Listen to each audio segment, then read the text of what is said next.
மிதுன ராசி அன்பர்களே, உங்கள் ராசியில் செவ்வாய் பகவான் இருக்கிறார். இவர் உங்கள் ராசியில் அமர்ந்து உங்களுக்கு மனக்குழப்பத்தையும் மனதைரிய சகல கஷ்டங்களையும் தொந்தரவுகளும் அதிகமாகவே உங்களுக்கு தருவார். மிதனத்தில் செவ்வாய் இருப்பது அவ்வளவு நல்லதல்ல. இவர் 4ஆம் பார்வையாக உங்கள் ராசிக்கு 4ஆம் இடத்தை பார்ப்பதால் உங்கள் தாயாருக்கு தொல்லைகளும் வீடு வாகனம் இவற்றால் உங்களுக்கு பிரச்சனைகள் இருக்கும். ஆனால் குரு பகவான் அங்கு பார்வையிடுவதால் இவற்றின் பலன் உங்களுக்கு அதிக கெடுபலன் தராது. இவர் 7ஆம் பார்வையாக உங்கள் ராசிக்கு 7ஆம் இடத்தை பார்ப்பது உங்களுக்கு மனைவி விஷயத்தில் சிறிது வெளிவட்டார பழக்கங்களும் அவ்வளவு நல்லபடியாக இருக்காது. அவர்கள் உங்களுடன் விரோத மனப்பான்மையுடனே இருப்பார்கள். சற்று கவனமாக அவர்களுடன் பேசி சமாதானமாக பேசிக் கொள்ளுங்கள். அடுத்து உங்கள் ராசிக்கு 2ஆம் அதிபதி சந்திரன் உங்கள் ராசிக்கு 6ஆம் இடத்தில் 7ஆம் இடத்தில் 8ஆம் இடத்தில் இந்த வாரம் சஞ்சாரம் செய்வார். இவர்கள் ஓரளவுக்கு நல்ல பலனே உங்களுக்கு தருவார்கள். சந்திரனால் உங்களுக்கு எந்த கெடுபலனும் கிடையாது. அடுத்து சூரிய பகவான் உங்கள் ராசிக்கு 3ஆம் இடத்திலிருந்து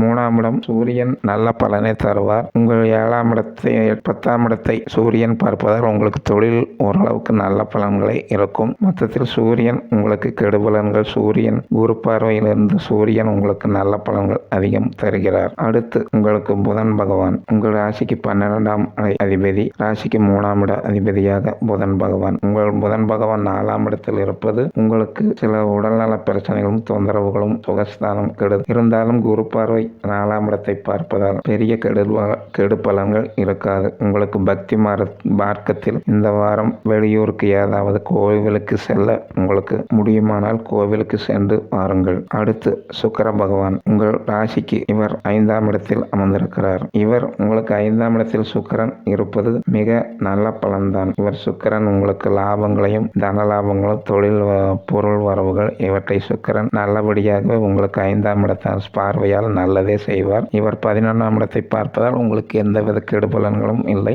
ஓரளவுக்கு சுக்கிரன் இந்த வாரம் உங்களுக்கு நல்லதே செய்வார். அடுத்து குரு பகவான் உங்கள் ராசிக்கு 12ஆம் இடத்தில் அமர்ந்திருக்கிறார். இவர் உங்கள் ராசிக்கு 7ஆம் பார்வையாக உங்கள் ராசிக்கு 6ஆம் இடத்தை பார்ப்பதால் உங்களுக்கு கடன் நோய் பிரச்சனைகள் தொல்லைகள் இவற்றையெல்லாம் குரு பகவான் உங்களுக்கு காத்து அருள்வார். அதிக பிரச்சனைகள் குரு பகவான் உங்களுக்கு கஷ்டம் தராமல் உங்களை சகல விதத்திலும் காத்து விடுவார். குரு பகவான் இந்த வாரம் உங்களுக்கு நல்லதே அதிகம் செய்வார். அடுத்து சனி பகவான் உங்கள் ராசிக்கு 9ஆம் இடத்தில் அமர்ந்திருப்பது அவ்வளவு நல்லதல்ல. இது உங்களுக்கு உங்கள் தந்தை வகை உறவுகளும் தந்தையாராலும் உங்களுக்கு சில மனக்கு பிரச்சனைகள் கஷ்டங்கள் இருக்கும். இருந்தாலும் இவற்றையெல்லாம் சமாளித்து கொள்வீர்கள். அடுத்து ராசிக்கு 10ஆம் இடத்தில் ராகு பகவான் அமர்ந்திருக்கிறார். இவர் 10ஆம் இடத்தில் இருப்பது உங்களுக்கு தொழில் வகையில் சில பிரச்சனைகள் அதிகம் நீங்கள் சந்திக்க வேண்டி வரும். பார்த்து சற்று நிதானமாக இந்த வாரம் சமாளித்துக் கொள்ளுங்கள் ராகு பகவான். அடுத்து உங்களுக்கு கேது பகவான் 4ஆம் இடத்தில் அமர்ந்திருப்பது அவ்வளவு நல்லதல்ல. உறவுகள் உங்களுக்கு விரோதமாக உங்களுக்கு இருப்பார்கள். 4ஆம் இட பலன் கேது